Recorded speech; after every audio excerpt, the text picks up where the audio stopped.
بسم الله الرحمن الرحیم الحمد للہ والصلاة والسلام علی رسول اللہ وعلی آلہ واصحابہ اجمعین اما بعد۔ ناظرین کرام، السلام علیکم ورحمۃ اللہ وبرکاتہ۔ تفہیم دین کی اس محفل کے ہمراہ ہم آپ کی خدمت میں حاضر ہیں۔ آج کی اس ملاقات میں ہمارا موضوع گفتگو ہے سورہ یوسف میں ہمارے لیے قیمتی پیغام اور اہم ترین سبق۔ در حقیقت قرآن کریم میں اس سورت کی ابتدا میں خود اللہ سبحانہ و تعالی کی جانب سے حضرت یوسف علیہ السلام کا یہ جو یادگار اور یہ جو سبق آموز واقعہ ہے، اس واقعے کے بارے میں قرآن کریم میں احسن القصص کے الفاظ وارد ہوئے ہیں، یعنی بہترین قصہ۔ یقیناً اس قصے میں، اس واقعے میں ہمیشہ کے لیے، تمام دنیا انسانیت کے لیے اور بالخصوص مسلمان ہونے کی حیثیت سے ہم سبھی کے لیے قیمتی ترین سبق ہیں، فوائد ہیں اور بہت سے پیغامات پوشیدہ ہیں کہ جن کے بارے میں یقیناً ہمیں علم ہونا چاہیے، بصیرت اور آگاہی ہونی چاہیے۔ تو آئیے ناظرین، اس سلسلے میں آج کی اس نشست میں ہمارے جو مہمان یہاں تشریف فرما ہیں کہ جن کا نام ہے شیخ طارق محمد ابراہیم صاحب، تو ان کی زبانی مفصل رہنمائی حاصل کی جائے۔ السلام علیکم شیخ۔ وعلیکم السلام ورحمۃ اللہ وبرکاتہ۔ ہماری بزم میں آپ تشریف لائے جو کہ یقیناً ہمارے لیے انتہائی باعث مسرت ہے، لہذا ہم آپ کا استقبال کرتے ہیں اور یہ کہ جزاکم اللہ خیرا۔ جزاکم خیرا کثیرا۔ سورہ یوسف میں ہمارے لیے قیمتی پیغام اور اہم ترین سبق، ارشاد فرمائیے گا۔ الحمد للہ والصلاة والسلام علی رسول اللہ صلی اللہ علیہ وسلم۔ قصے اور واقعات جو کہ اللہ تعالیٰ قرآن میں بیان کرتے ہیں انبیاء علیہ السلام کے بارے میں اور دیگر قصے اور واقعات، اس کا مقصد یہ ہے کہ امت جو ہے سبق حاصل کرے، رہنمائی حاصل کرے ان قصوں کے ذریعے، اور قصے سنا کے سبق سکھانا اور پچھلے امتوں کے اعمال سے اس امت کو آگاہ کرنا ایک ربانی منہج ہے قرآن میں۔ جی، اللہ تعالیٰ نے فرمایا سورۃ الاعراف میں فَقْصُصِ الْقَصَصَ لَعَلَّهُمْ يَتَفَكَّرُونَ کہ آپ انہیں قصے سنائیں تاکہ یہ فکر کریں، غور و فکر کریں۔ اور اسی طرح اللہ تعالیٰ نے فرمایا سورۃ الکہف میں نَحْنُ نَقُصُّ عَلَيْكَ نَبَأَهُمْ بِالْحَقِّ کہ ہم ان کا قصہ آپ پہ بطور حق سناتے ہیں۔ اور غایت اور غرض یہ ہے کہ انسان ان امتوں سے سبق حاصل کرے، یعنی گزشتہ امتوں سے اور ان کے واقعات سے۔ بالکل۔ جی، اور اس کی ایک اور بڑی غایت ہے کہ اللہ تعالیٰ اپنے نبی کا دل اور ایمان کو ثابت کرے، اور اسی طرح نبی کے بعد ان کے امتیوں کا ایمان اور دل ثابت کریں۔ اللہ تعالیٰ نے تاکہ ثابت قدمی نصیب ہو۔ بالکل، اللہ تعالیٰ نے فرمایا وَكُلًّا نَقُصُّ عَلَيْكَ مِنْ أَنْبَاءِ الرُّسُلِ مَا نُثَبِّتُ بِهِ فُؤَادَكَ جی، اور ہم پچھلے رسول کے قصے آپ کو سناتے ہیں تاکہ آپ کا دل اس پہ ثابت ہو جائے، اس ایمان پہ، اس یقین پہ ثابت ہو جائے کہ جو تکلیف اور جو مشکلات آپ کو درپیش آ رہے ہیں اس سے پہلے بھی کہ امتیں ان سے گزرے ہیں۔ صحیح ہے، یعنی یہی اللہ کا قانون ہے کہ آزمائش، ابتلاء اور امتحان، اور پھر صبر کرنے والوں کے لیے، ثابت قدم رہنے والوں کے لیے دنیا و آخرت کی صلاح و فلاح۔ بالکل، اسی منہاج پہ ہمیں یوسف علیہ السلام کی کہانی قرآن میں ملتی ہے جس کو اللہ تعالیٰ نے ایک صورت میں مکمل طور پہ بہت خوبصورتی سے بیان کیا، اور اسی لیے اس قصے کے شروعات میں ہی اللہ تعالیٰ نے فرمایا نحن نقص علیک احسن القصص کہ اللہ تعالیٰ ہیں جو کہ سب سے بہترین اور خوبصورت قصے سناتے ہیں۔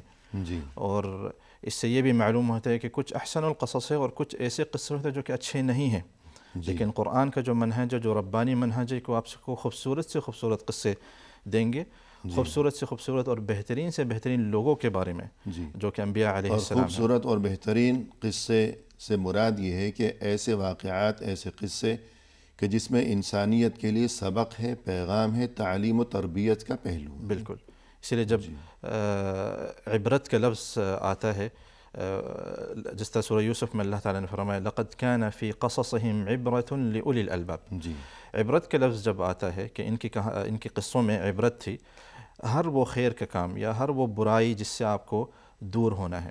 جی صحیح۔ اور اسی لیے کہ سبحان اللہ آپ دیکھیں کہ اللہ تعالیٰ کی آیات، اللہ تعالیٰ کے ان قرآنی آیت میں اتنے فوائد ہیں اور اتنے اسباق ہیں، یہاں تک کہ ابن القیم رحمۃ اللہ علیہ نے اپنی کتاب الجواب الکافی میں اور اسی طرح اپنی کتاب الداء والدواء میں فرمایا کہ میں نے اس کہانی سے، اس قصے سے، یوسف علیہ السلام کے قصے سے 1000 فائدہ نکالا۔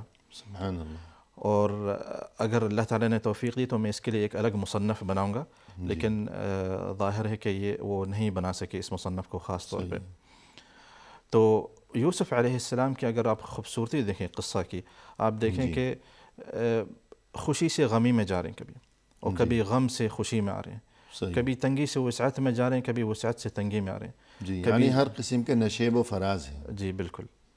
تو سبحان اللہ، یعنی اور سبھی کے لیے اس میں عبرت ہے، اور ہر حال میں ایک عبرت ہے۔ جی ہر حال میں، مشکل کے حال میں الگ عبرت ہے، خوشی کے حال میں الگ عبرت ہے۔ جی صحیح۔ تو یہی انشاءاللہ ہم لوگ آج کی نشست میں آگے جا کے دیکھیں گے کہ کس طرح کے حالات سے گزرے اور ہر حال سے ہمیں کیا فائدہ ملتا ہے اور کیا سبق ملتا ہے۔ اور یہ کہ ان پر یہ جتنے بھی گوناگوں مختلف قسم کے یہ انواع و اشکال اور رنگ برنگ کے یہ واقعات اور یہ کیفیات اور حالات سے انہیں جو دوچار ہونا پڑا، کبھی خوشی کبھی غم، لیکن ہمیشہ ہر حالت میں ان کی ایمانی کیفیت، ان کی اخلاقی کیفیت، ان کا انداز فکر، ان کا طرز عمل وہی ایک ہی رہا، بالکل ثابت رہا۔ یعنی سونا ہمیشہ سونا ہی رہتا ہے، بالکل، وہ جہاں کہیں بھی ہو اور جس قسم کے حالات میں بھی ہو، سونا بدلنے والا نہیں ہے، بالکل، وہ ہمیشہ سونا ہی رہے گا۔ جی سبحان اور جو پتھر ہے یا لوہا ہے وہ ہمیشہ لوہا ہی یا پتھر ہی رہے گا، اصلی ہمیشہ اصلی رہے گا، نقلی ہمیشہ نقلی رہے گا۔ صحیح، تو حالات کیسے ہی کیوں نہ ہو، مومن ہمیشہ مومن ہی رہے گا، ثابت قدم کہ جو اہل ایمان کی خصوصیات ہوا کرتی ہیں۔ بالکل۔ تو اس سلسلے میں جو ہمیں فوائد اور جو سبق اور جو پیغام حضرت یوسف علیہ السلام کے ساتھ پیش آنے والے اس قصے میں ہمیں جو سبق ملتے ہیں، تو بطور تمہید پہلی بات تو یہ بھی سمجھنا ضروری ہے کہ جو یہ علم رؤیا ہے، خوابوں کی تعبیر کا یہ علم یا یہ فن، تو اس کی کیا حقیقت ہے، خوابوں کی کیا حقیقت ہے اور کیا اہمیت ہے، تو اس بارے میں کچھ فرمائیے گا۔ جی، یوسف علیہ السلام کا قصہ جو ہے ایک خواب سے شروع ہوتا ہے۔ جی، جب انہوں نے دیکھا کہ انی رأیت 11 کوكبا والشمس والقمر لی ساجدین، والشمس والقمر رأیتہم لی ساجدین۔ جی، تو جب انہوں نے دیکھا چاند، سورج اور چاند اور 11 مختلف کواکب جو ہیں ان کے لیے ستارے جو تھے وہ سجدے کے حال میں تھے، تو انہوں نے اس خواب کو اپنے والد یعقوب علیہ السلام کو سے ان کو آگاہ کیا، جی، ان کے سامنے بیان کیا، ان کے سامنے بیان کیا۔ جی، تو یہاں سے اور یوسف علیہ السلام کی کہانی میں ہم دیکھیں گے کہ 3 مختلف خواب ہیں۔ صحیح۔ ایک تو یہ شروعات میں یوسف علیہ السلام کی اپنی خواب، اور دوسری جو جیل میں جو ان کے ساتھ 2 ساتھی تھے، اور پھر جو ہے تیسری خواب جو بادشاہ کے مصر کے جو بادشاہ تھے ان کے خواب۔ جی، تو یہاں سے ہمیں قرآن ایک ربانی منہج دیتا ہے اور کچھ اصول دیتا ہے قرآن، جی، کہ جس کے بارے میں حضور صلی اللہ علیہ وسلم نے احادیث میں بھی کچھ کافی ساری رہنمائی کی۔ جی، تو اگر ہم خوابوں کی تعبیر میں آئیں تو سب سے پہلے یہ بات ملتی ہے کہ خوابوں کی تعبیر کوئی ایسا علم نہیں ہے جو کہ انسان اس کو کوئی کتاب پڑھ کے حاصل کر سکتا ہے، جی، بلکہ یہ حسن فہم پہ مبنی ہے۔ صحیح، انسان کے قرآن و سنت کا علم اور خواب دیکھنے والے کا حال، صحیح، یہ بہت ضروری ہے خواب کی تعبیر میں۔ جی، یعنی ہو سکتا ہے کہ 2 افراد بالکل بعینی ایک ہی جیسا خواب دونوں نے دیکھا ہو، بالکل، لیکن ان کی جو اخلاقی اور دینی کیفیت ہے کہ ایک سچا شریف آدمی ہے اور دوسرا بگڑا ہوا انسان ہے، تو دونوں نے بالکل ایک ہی جیسا خواب دیکھا ہے، لیکن ان کی جو اخلاقی صورتحال ہے تو اس کی مناسبت سے دونوں کے خواب کی تعبیر ممکن ہے کہ جدا جدا ہو۔ بالکل جی، صحیح. تو اسی طرح اسی لیے حضور صلی اللہ علیہ وسلم نے حدیث میں فرمایا کہ جو خواب ہیں جی یا تو جس طرح الرؤیا جزء من 46 جزءا من النبوة، جی کہ خواب جو ہیں نبوت کے 46ویں حصوں میں سے ایک حصہ ہے. جی اور اس سے مراد کہ نبوت تو گزر گئی اور وحی رک گیا. جی وہ سلسلہ منقطع ہو چکا. جی منقطع ہو گیا. اب نبوت کسی کو نہیں مل سکتی، نہ وحی کسی پہ اتر سکتا ہے. جی مگر اللہ تعالیٰ اپنے سچے، نیک اور صالح بندوں کو کچھ غیبی اخبار جو ہیں خواب کے ذریعے دے دیتے ہیں، کچھ اشارے دے دیتے ہیں، علامات دے دیتے ہیں، جی جو کہ اگر اس نے صحیح سمجھا تو وہ اس پہ عمل کر سکے گا، صحیح عمل کر سکے گا. جی. اور اگر وہ نہیں سمجھ سکا تو اس پہ صحیح عمل نہیں کر سکے گا. لیکن شرط یہ ہے کہ جو کچھ وہ اس کی تعبیر سمجھ رہا ہے، اس اشارے کا جو کچھ معنی وہ سمجھ رہا ہے، وہ دین کے بنیادی اصول اور دین کی بنیادی تعلیمات سے متصادم نہ ہو. بالکل. دین کی جو بھی بنیادی تعلیمات ہیں ان سے اس کا کوئی تعارض نہ ہو، کوئی ٹکراؤ نہ ہو. بالکل. ورنہ بہت سے لوگ تو ایسا بھی کرتے ہیں کہ مثلا جو عید الاضحیٰ، یعنی جس کو بقرہ عید بھی کہتے ہیں عام لوگ، جی تو رات دن انسان وہی واقعہ سنتا ہے قربانی کا، صحیح. اور وہی معاملات اس کے سامنے. اخباروں میں بھی وہ ابراہیم علیہ السلام کا واقعہ پڑھتا ہے قربانی کا. جمعہ کی نماز کے لیے مسجد گیا، خطیب سے بھی وہی سنا، تو اس کے خیالوں میں وہی چیزیں. پھر وہ خواب دیکھتا ہے، یعنی ایسے واقعات افسوسناک پیش آئے ہیں. خواب میں اس نے دیکھا کہ مجھے اشارہ ہو رہا ہے کہ میں اپنے بیٹے کو قربان کروں، کہ آزمائش ہے اللہ کی طرف سے صحیح. کہ اللہ کی محبت کو ترجیح دیتے ہو یا بیٹے کی محبت کو ترجیح دیتے ہو. پھر وہ اٹھ کر ذبح کر دیتا ہے اپنے بیٹے کو. لا حول ولا قوة. تو یہ کوئی اشارہ، یہ چیز جو ہے، یعنی ہمیشہ اس بات کو یاد رکھنا ضروری ہے. بنیادی اور پہلا قدم یہ کہ جو بھی اشارہ انسان سمجھے یا نکالے اس خواب سے، تو وہ دین کی بنیادی تعلیمات سے متصادم ہرگز نہ ہو. یہ پہلی بات ہے. بالکل. اور دوسری بات اس میں ہم یہ کہہ سکتے ہیں کہ انبیاء علیہ السلام کے جو خواب ہیں وہ وحی ہیں، جی، اور ان کے جو خواب ہیں معصوم ہیں. باقی امت اس میں شامل نہیں ہے. جی. تو کوئی یہ نہ کہے کہ جس طرح آپ نے ابھی مثال دی کہ میں اپنے بیٹے کو ذبح کرتے ہوئے دیکھ لیا تو ابراہیم علیہ السلام سمجھ جائے اپنے آپ کو. جی، ابراہیم اور اسماعیل کی کہانی ان کے ذہن میں آ جائے اور اس پہ عمل کرنے لگے. جی، کیونکہ شیطان کا بہت بڑا تأثیر ہے خوابوں پہ. جی. اور بہت کم لوگ ہی فرق کرنا جانتے ہیں شیطانی خواب میں اور ربانی خوابوں میں. جی. جس طرح ہم لوگ آگے جا کے اس کے بارے میں بات کریں گے. صحیح. تو ہر انسان کو معلوم ہونا چاہیے کہ اس کا خواب جو معصوم نہیں ہے. صحیح. اس کا خواب جو معصوم یعنی غلطی سے پاک نہیں ہے. غلطی سے پاک. غلطی کا احتمال بہرحال موجود ہے. بالکل. یعنی خوابوں کی تعبیر کا جو علم ہے سوائے انبیاء کرام علیہ السلام کے، کہ انبیاء کرام علیہ السلام کے جو خواب تھے وہ وحی ہی کا ایک شعبہ تھا. بالکل. باقی جو کوئی بھی خواب دیکھتا ہے تو اس میں جو کچھ دیکھا وہ قطعی اور یقینی نہیں ہے، وہ ظنی ہے. صحیح. کہ گمان ہے. اسی طرح جی وقفہ لیں گے. جی. فی الحال ناظرین اکرام لیتے ہیں ایک مختصر سا وقفہ، ہمارے ساتھ ہی رہیے گا.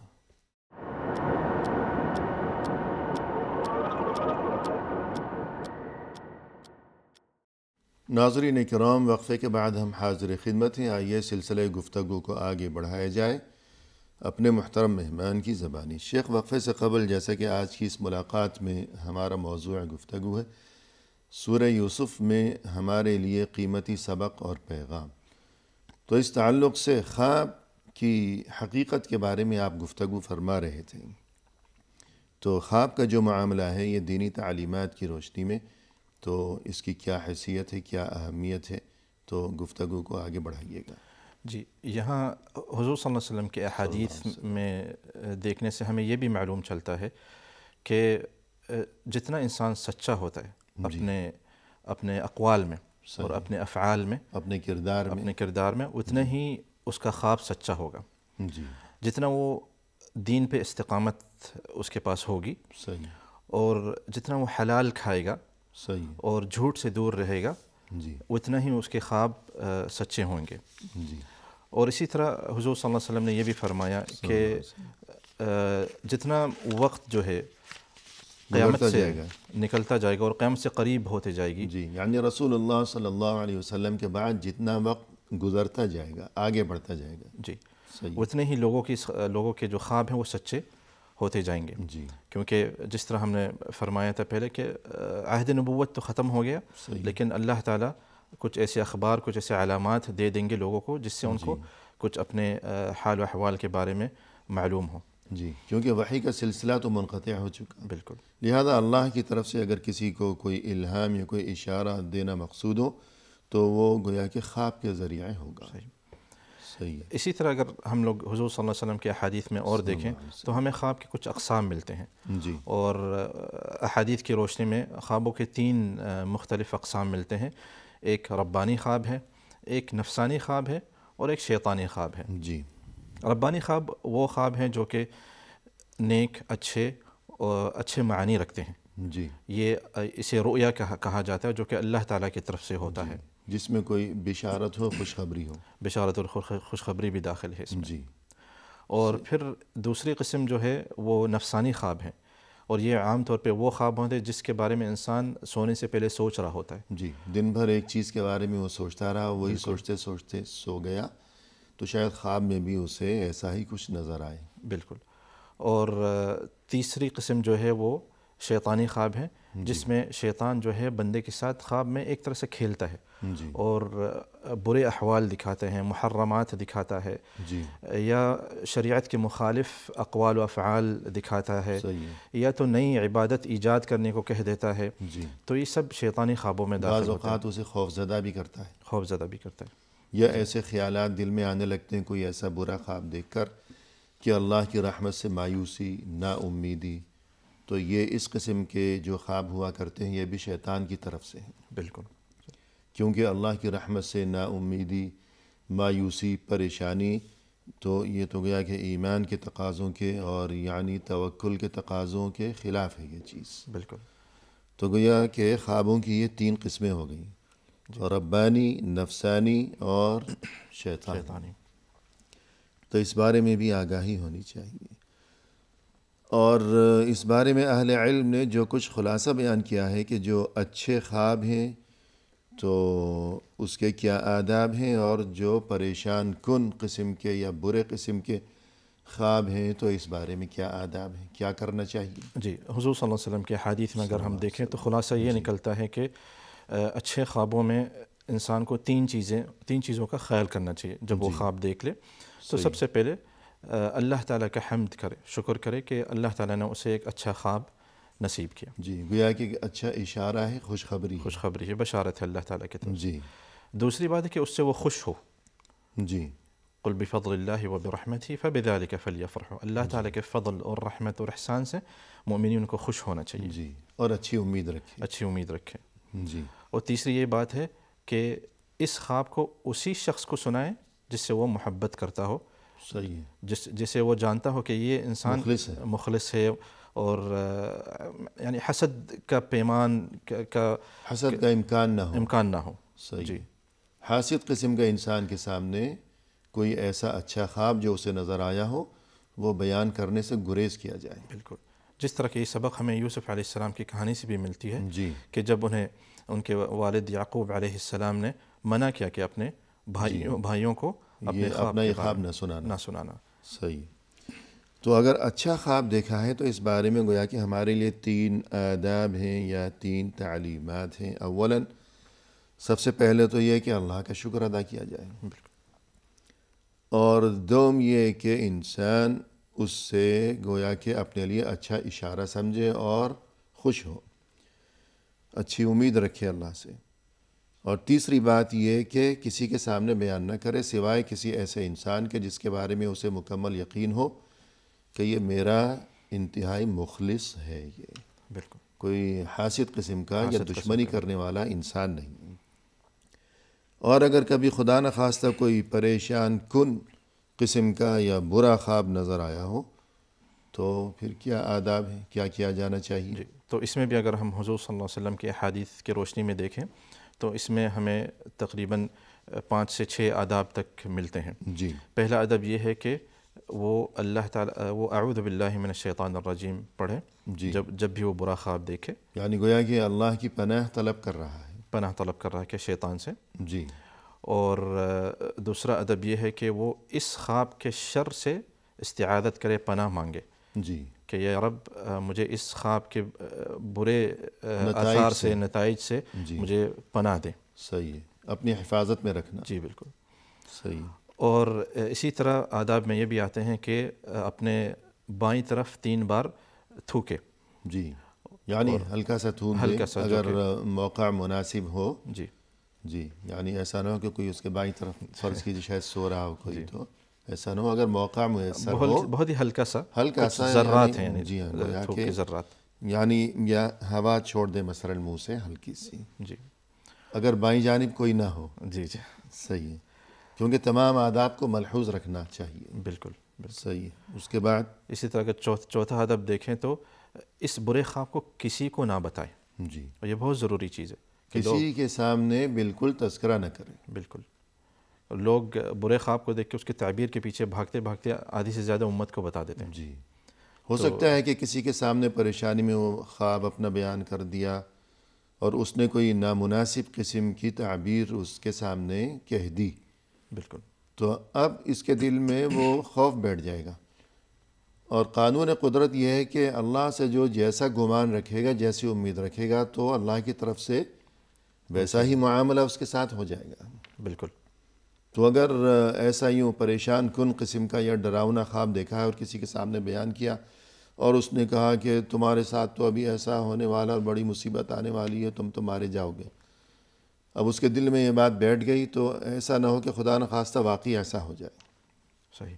اور انسان جو سوچتا ہے، اور جیسے مثال مشہور ہے کہ جو ڈر گیا وہ مر گیا، تو یوں گویا کہ برے خیالات دل میں بسا لینا تو اس کا نتیجہ بھی برا ہی ظاہر ہوا کرتا ہے.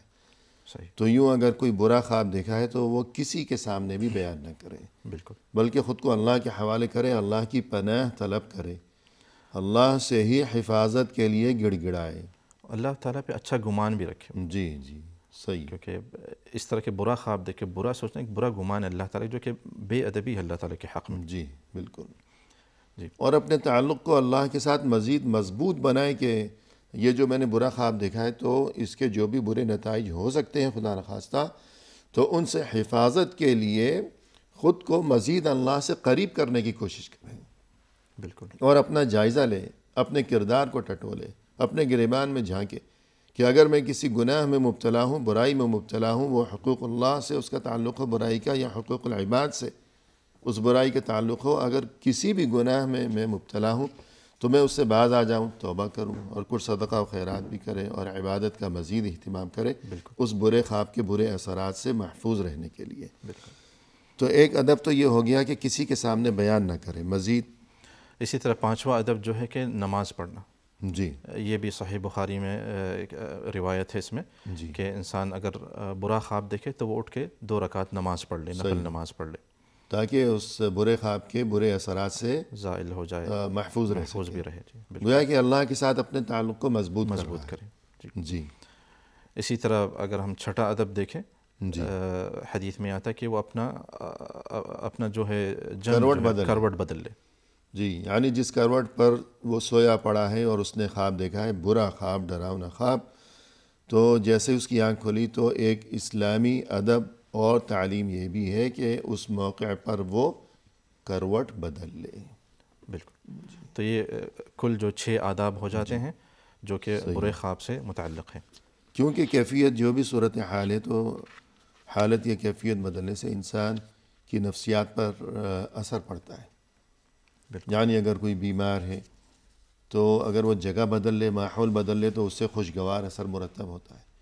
اس کی جو نفسیاتی کیفیت ہے کہ وہ ڈرا سہما ہے، تو اگر وہ جگہ بدل لے، اپنی کیفیت بدل لے، تو اس سے بھی اچھا اثر پڑتا ہے.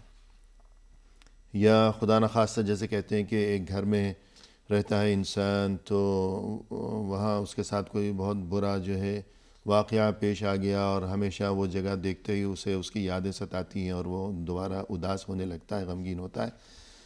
تب بھی جو ماہرین نفسیات ہیں وہ کہتے ہیں کہ اسے ذرا کچھ عرصے کے لیے کسی اور جگہ بھیج دو تاکہ اس کی توجہ ادھر ادھر ہو، خیالات اس کے جو ہیں وہ ادھر ادھر ہوں، تو جو پریشانی کا معاملہ ہے تو اس جگہ سے یہ دور ہوگا تو اچھے اثرات مرتب ہوں گے.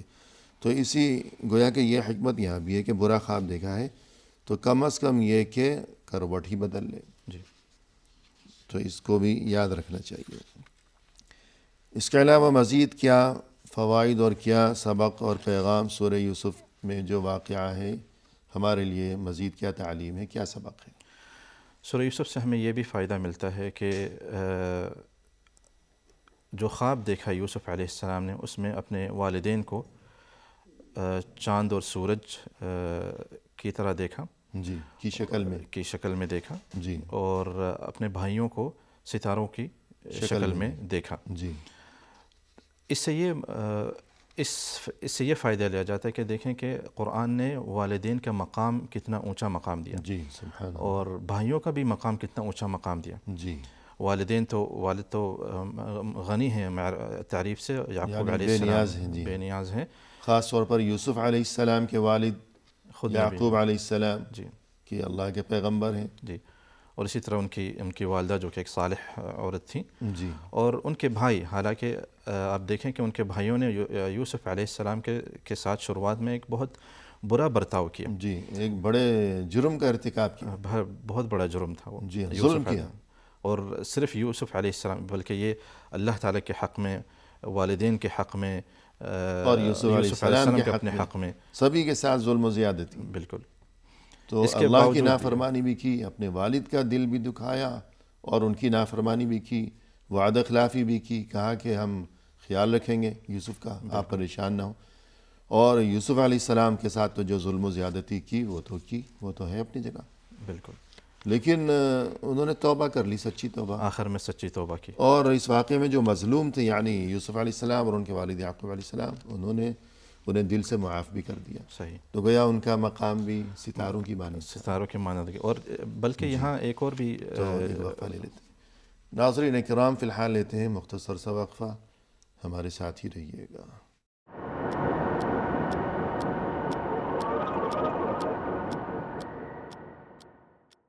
ناظرین کرام، وقفے کے بعد ہم حاضر خدمت ہیں. آئیے سلسلے گفتگو کو پائے تکمیل تک پہنچایا جائے اپنے محترم مہمان کی زبانی. شیخ، جیسا کہ وقفے سے قبل یہ تذکرہ چل رہا تھا سورہ یوسف کے تعلق سے کہ اس اہم ترین صورت میں ہمارے لیے قیمتی ترین پیغام اور سبق اور فوائد، تو گفتگو یہاں تک پہنچ چکی تھی کہ والدین کا مقام و مرتبہ، اور بالخصوص یوسف علیہ السلام کے والدین، کہ انہیں یوسف علیہ السلام نے اپنے والدین کو سورج اور چاند کی شکل میں دیکھا. اور اسی طرح بھائی کا جو مقام و رتبہ ہے کسی بھی انسان کے لیے کہ یوسف علیہ السلام کو ان کے بھائی ستاروں کی شکل میں خواب میں دکھائے گئے. تو یہ جو یوسف علیہ السلام کے بھائی تھے، اگرچہ ان سے ابتدا میں ایک غلطی سرزد ہوئی، لیکن بہرحال اس کے بعد آگے اللہ کی طرف سے جو بھی معاملات ہوئے کہ جس سے ان کا اور ان کی آگے نسلوں کا مقام و رتبہ ظاہر ہوتا ہے، تو اس بارے میں کچھ فرمائیے گا. جی. یوسف علیہ السلام کے بھائیوں کو ستارے کی طرح کی شکل میں دیکھنے میں یہ بھی فائدہ ملتا ہے کہ یہ جو بھائی تھے یہ بعد میں جا کے سب انبیاء بن گئے بنی اسرائیل میں. اور ان کا نام قرآن میں اللہ تعالیٰ نے اسباط سے ذکر کیا.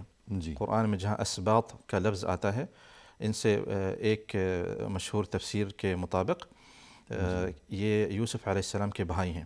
صحیح. اور ان کی نسل میں آنے والے لوگ. جی. تو جس سے معلوم چلا کہ یہ ستارے ایسے ہی نہیں دیکھے، بلکہ مقصد یہ تھا کہ یہ لوگ سچا ایک توبہ کریں گے. یوسف علیہ السلام معاف کریں گے، اور ان کا توبہ اتنا سچا ہوگا کہ اللہ تعالیٰ انہیں بعد میں انبیاء بنا دیں گے. جی صحیح. تو اس بارے میں مزید جو ہمیں فوائد ملتے ہیں سورہ یوسف کے تعلق سے، یہاں ویسے یوسف علیہ السلام کے جو 11 بھائی جو تھے، اس میں یہ بھی ملتا ہے کہ نسل بڑھانا انبیاء علیہ السلام کی سنتوں میں سے ہیں. کہ ماشاءاللہ 11 بھائی اور یوسف علیہ السلام کے 12 تھے. تو اس سے یہ بھی معلوم چلتا ہے کہ نسل بڑھانا انبیاء علیہ السلام کی جاری سنتوں میں سے ہیں. یعنی کسی بھی انسان کو اگر اللہ کی طرف سے صالح اور متقی پرہیزگار قسم کی اولاد نصیب ہو تو یہ گویا کہ اللہ کی طرف سے بڑی نعمت ہے. اور ایک فائدہ یہ بھی سمجھ میں آتا ہے، یہ سبق یہ سمجھ میں آتا ہے کہ ہدایت اسی کو نصیب ہوتی ہے کہ جسے ہدایت کی طلب ہو، بالکل، جو ہدایت کا طلبگار ہو سچا، جو کہ سوالی ہو کہ مجھے کاش ہدایت نصیب ہو جائے۔ سورہ یوسف میں ہمیں ایک پیغام یہ بھی ملتا ہے، کس طرح؟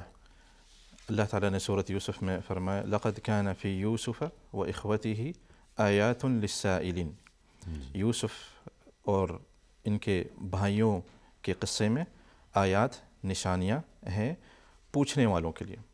صحیح، یہاں سے ہمیں یہ معلوم ہوتا ہے کہ اس قصہ سے عبرت، فائدہ اور علم وہی اٹھا سکتا ہے جو کہ اسے سیکھنے کی نیت سے پوچھتا ہے، جی، نہ کہ اس قصے کو ایک مزے کے لیے یا ایک وقت گزارنے کے لیے سن رہا ہے یا پڑھ رہا ہے، بلکہ آیات للسائلین پوچھنے والوں کے لیے وہ ان لوگوں کے لیے ہے جو لوگ علم حاصل کرنا چاہتے ہیں۔ یعنی جو پوچھتے ہیں یا سوال کرتے ہیں علم حاصل کرنے کی غرض سے، بالکل، علم کے حصول کی نیت سے کہ ہمارے لیے اس میں کیا علم پوشیدہ ہے، کیا سبق پوشیدہ ہے۔ بالکل، تو جس کی نیت ایسی ہوگی کہ مجھے اس میں کوئی اچھا سبق ملے، اچھی تعلیم ملے، اچھی تربیت کا پہلو ملے، میں بھی ایسا ہی بن سکوں، تو جس کی یہ نیت اور یہ طلب ہوگی جی، تو ایسے اچھے واقعات سے ہدایت اور فائدہ اسی کو نصیب ہو سکے گا۔ اسی لیے یہ قرآنی منہج ہے کہ قرآن سے فائدہ اسی شخص کو ہوگا جو پوچھے گا، اور جس طرح دیگر آیات میں اللہ تعالیٰ نے ذکر کیا ہے کہ فی ذالک آیات للمؤمنین، فی ذالک آیات للموقنین، صحیح، آیات لأولی الالباب، صحیح، اس طرح کے تقید کیا اللہ تعالیٰ نے۔ جی، یعنی اس چیز کو مقید کیا ہے کہ قرآنی آیات سے اور اللہ کے کلام سے فائدہ اسی کو نصیب ہو سکے گا کہ جو حقیقی مؤمن ہے، سچا مؤمن ہے، جس کے دل میں یقین کامل ہے اور جس کا جذبہ صادق ہے۔ جب تک یہ ایمانی کیفیت درست نہیں ہوگی، جذبہ صادق نہیں ہوگا، تو کوئی فائدہ پہنچنے والا نہیں ہے۔ بالکل، تو ایک سبق یہ بھی ملا ہمیں سورہ یوسف سے کہ اس میں یہ تذکرہ کیا گیا کہ لقد كان فی یوسف واخوته آیات للسائلین، جو کوئی سوالی ہوگا، طلبگار ہوگا ہدایت کا، اسے ہی اس واقعے سے ہدایت اور یہ کہ تعلیم کا پہلو اسے نصیب ہوگا۔ مزید کوئی فائدہ یا سبق سورہ یوسف کی روشنی میں؟ سورہ یوسف سے ایک اور بہت بڑا سبق ملتا ہے کہ انسان کو اللہ تعالیٰ جتنے شدید امتحانات میں ڈالے گا اور جتنا وہ صبر کرے گا اس پہ، تو اللہ تعالیٰ اسے بہت اونچے مقامات دیں گے۔ جی، یوسف علیہ السلام کی کہانی شروع سے لے کے آخر تک ہمیں یہی بتا رہی ہے کہ کس طرح وہ مختلف امتحانات میں گزرے، صحیح ہے، اور کس طرح اللہ تعالیٰ نے انہیں ایک اونچا مقام دیا۔ جی، آپ دیکھیں کہ شروعات میں بھائیوں نے انہیں کنواں میں ڈال دیا، اور پھر بہت سستے قیمت میں انہیں عزیز مصر کو بیچ دیا، جی، اور پھر وہاں سے وہ جیل میں گئے۔ پھر یعنی اتنی مشقتیں جو انہوں نے اٹھائی، اس کے بعد اللہ تعالیٰ نے انہیں کیا جزا دی، اس صبر کی کیا جزا دی کہ انہیں عزیز مصر بنا دیا، اونچا بلند ترین مقام، بلند ترین مقام دینی لحاظ سے بھی کہ نبوت سے سرفراز کیا گیا، بالکل، اور دنیاوی لحاظ سے بھی کہ بادشاہ بن گئے۔ دنیا و آخرت کے سارے انعامات اللہ تعالیٰ نے دے دی، تمام تر سعادتیں اور خوشیاں اور انعامات سے انہیں نواز دیا گیا۔ تو یعنی جس کسی کے لیے اللہ کی طرف سے بلند مقام اور رتبہ مقصود ہوتا ہے تو اسی قدر آزمائشیں سخت ہوا کرتی ہیں، صحیح، اور آزمائشوں پر جو کوئی صبر سے کام لے گا، صبر سے کام، اِنَّهُ مَن يَتَّقِ وَيَصْبِرْ، یہ بھی سورہ یوسف میں ہی ہے، بالکل، اِنَّهُ مَن يَتَّقِ وَيَصْبِرْ فَإِنَّ اللَّهَ لَا يُضِيعُ أَجْرَ الْمُحْسِنِينَ، جو کوئی تقوی اور پرہیزگاری اور خوف خدا کو اپنا شیوا شعار بنائے رکھے گا، حالات کیسے ہی کیوں نہ ہو، اور یہ کہ صبر کا دامن تھامے رکھے گا، حالات کیسے ہی کیوں نہ ہو، تو اس کے لیے خوشخبری فَإِنَّ اللَّهَ لَا يُضِيعُ أَجْرَ الْمُحْسِنِينَ، جو ایسے محسن اور اچھے قسم کے لوگ ہیں تو اللہ ان کے اجر کو ہرگز ہرگز کبھی ضائع کرنے والا نہیں ہے۔ صحیح، تو آزمائشیں اور ان پر صبر، نتیجہ یہ ہوگا کہ بلندی، اللہ کی طرف سے بالکل. اور کامیابیاں. اور یہ خوشخبری اللہ تعالیٰ نے یوسف علیہ السلام کو شروعات میں ہی دی جب فرمایا جی وَكَذَلِكَ يَجْتَبِيكَ رَبُّكَ وَيُعَلِّمُكَ مِن تَأْوِيلِ الْأَحَادِيثِ وَيُتِمُّ نِعْمَتَهُ عَلَيْكَ وعلى آل يعقوب كما أتمها على أبويك من قبل إبراهيم وإسحاق. جی اس آیت میں اللہ تعالیٰ فرما رہے ہیں کہ آپ کو یعنی یوسف علیہ السلام کو ہم منتخب کریں گے صحیح اور باتوں چن کے لیں گے. جی چن لیں گے اور باتوں کی تہ تک تأویل الاحادیث جو ہے جس کا لفظی مطلب باتوں کے تہ تک جانا جی یہاں سے مراد خوابوں کی تعبیر اور شرعی احکام کا علم صحیح جو کہ یوسف علیہ السلام نے مصر کے بادشاہ کے گھر میں شروعات کے رہتے ہوئے جو کچھ سال جو گزارے اس میں انہوں نے کافی علم حاصل کیا. صحیح. تو دیکھیں یعنی گویا کہ دینی فہم و فراست بالکل یہ چیز. تو اس آیت میں اللہ تعالیٰ نے کئی ساری بشارت دی یوسف علیہ السلام کو. پہلی بشارت جو کہ اجتباء کی ہے کہ انہیں چنا اور منتخب کیا, اور دوسری بات ہے کہ تأویل الاحادیث ہے جو کہ باتوں کی تہ تک اور تعبیر خواب کو تعبیر کے بارے میں انہیں علم دیا, اور اسی طرح جو نعمت جو ہے مکمل کی ان پہ اور ان کے والدین اور آل یعقوب پہ, اور اسی طرح جو ان تمام نعمتوں سے انہیں جو نوازا گیا تو اس مقصد کے لیے پہلے انہیں آزمائشوں سے دوچار کیا گیا. جی آزمائشیں اور پھر ان پر صبر سے کام لیتے رہنا, ثابت قدمی کا مظاہرہ کرتے رہنا. صحیح. تو ہمارے لیے گویا کہ یہ ایک قیمتی ترین سبق ہے سورہ یوسف میں. تو جس کے دل میں یہی جذبہ ہو, یہی ایمان ہو کہ آزمائشوں میں پریشانی کی بجائے اور یہ کہ شکوہ و شکایت کی بجائے اگر وہ صبر سے کام لے گا اللہ کی رضا کی خاطر اور اللہ سے اچھی امید وابستہ کیے رکھے گا, تو اس کے لیے گویا کہ یہ پریشانیاں اور پریشانیوں کے موقع پر صبر سے کام لیتے رہنا یہ چیز اس کے لیے آسان ہو جائے گی. کہ جیسے اگر انسان اس بات کو سمجھتا ہے کہ گرمی تو آئے گی, سردی بھی آئے گی, یعنی اگر سردی آئی ہے تو کوئی پریشان ہونے لگے کہ کیوں آئی ہے. صحیح. لیکن جو کوئی سمجھدار آدمی ہے وہ جانتا ہے کہ ہر سال زندگی بھر, یہ تو دنیا کا ہمیشہ سے, دنیا میں اللہ کا قانون یہی ہے کہ آتے جاتے موسم اور یہ کہ بدلتے موسم, ہر سال سردی بھی آئے گی میں خوش ہوں یا میں ناراض ہوں, صحیح. ہر سال گرمی بھی آئے گی میں ہنسوں یا رہوں, کچھ بھی کرتا رہوں. تو اسی طرح جو آزمائشیں اللہ نے نصیب میں لکھی ہیں وہ آتی ہی رہیں گی. تو یوں گویا کہ ان آزمائشوں پر صبر سے کام لینا اور یہ کہ ہر حالت میں اللہ سے اپنا رشتہ جوڑے رکھنا, امید کو قائم رکھنا, کہ دل میں امید کا دیا ہمیشہ روشن ہی رکھنا, تو یہ چیز اس کے لیے آسان ہو جائے گی. بالکل. کہ یہ تو ہر کوئی جانتا ہے نا کہ گرمی بھی آئے گی سردی بھی آئے گی, ناراض تو نہیں ہوتا. بالکل. اسی طرح آزمائش کا قانون ہے اللہ تعالیٰ کے پاس. احسب الناس ان یترکوا ان یقولوا آمنا وهم لا یفتنون. جی کیا سبحان اللہ. ایمان والوں نے یہ گمان رکھ لیا کہ وہ ایمان لائے اور ہم ان کا امتحان نہ لیں. جی. تو یوسف علیہ السلام کے اس قصے میں ایک سبق یہ بھی ہے, اور یہ بہت اہم سبق, بہت اہم سبق ہے کہ آزمائشیں آئیں گی اور ان پر صبر سے کام لیتے ہی رہنا ہے. کہ انسان خوش ہو یا ناراض ہو, گرمی بھی آئے گی ہر سال اس کی زندگی میں اور سردی بھی آئے گی ہر سال اس کی زندگی میں. مزید ایک اہم ترین سبق جو کہ اس واقعے میں سورہ یوسف میں ہمیں ملتا ہے وہ ہے اولاد کے درمیان انصاف کو ہمیشہ قائم رکھنا. بالکل. بچوں کے درمیان انصاف کرتے رہنا, اس بارے میں فرمائیے گا. ایک بہت بڑا عظیم سبق ہے جی جو یوسف علیہ السلام کی کہانی سے ہمیں ملتی ہے کہ جی اولاد کے درمیان عدل اور انصاف کا تقاضا جو ہے. جی. اب اگر ہم یوسف علیہ السلام کی کہانی میں دیکھیں تو اس عداوت کا سبب کیا تھا کہ یعقوب علیہ السلام یوسف علیہ السلام سے زیادہ محبت کرتے تھے. جی. اور اس محبت کو انہوں نے ان سے کافی زیادہ ظاہر بھی ہو گیا دوسرے بھائیوں کے سامنے, غیر ارادی ظاہر. جی یعنی یعقوب علیہ السلام کی طرف سے ایسی کوئی لغزش نعوذ باللہ نہیں تھی. بالکل. لیکن جو دل کے معاملات ہوتے ہیں بعض اوقات انسان کے اختیار سے باہر ہو جاتے ہیں. بالکل. جیسا کہ رسول صلی اللہ علیہ وسلم نے بھی فرمایا جو ازواج مطہرات کے درمیان کے جیسے انسان کے لیے تعلیم یہ ہے کہ اگر ایک سے زائد اس کی بیویاں ہوں تو ان میں عدل و انصاف سے کام لے, برابری کرے, مساوات کو قائم رکھے. بالکل یعنی ظاہری معاملات میں، لیکن جو دلی ایک لگاؤ ہے وہ تو اپنے اختیار میں نہیں ہے، میں نہیں ہے. لیکن اس کو ظاہر نہیں کرنا چاہیے. بالکل. تو رسول صلی اللہ علیہ وسلم بھی اللہ سے دعا کیا کرتے تھے کہ اللہم ھذا قسمی فیما املک، اور آگے یہ ہے کہ شاید فلا تؤاخذنی بما لا املک، کچھ اس طرح ہے. جی. او کما قال علیہ السلام، کہ یا اللہ یہ میری طرف سے تقسیم ہے اپنی بیویوں کے درمیان، یہ انصاف ہے میری طرف سے جہاں تک میرے بس میں ہے.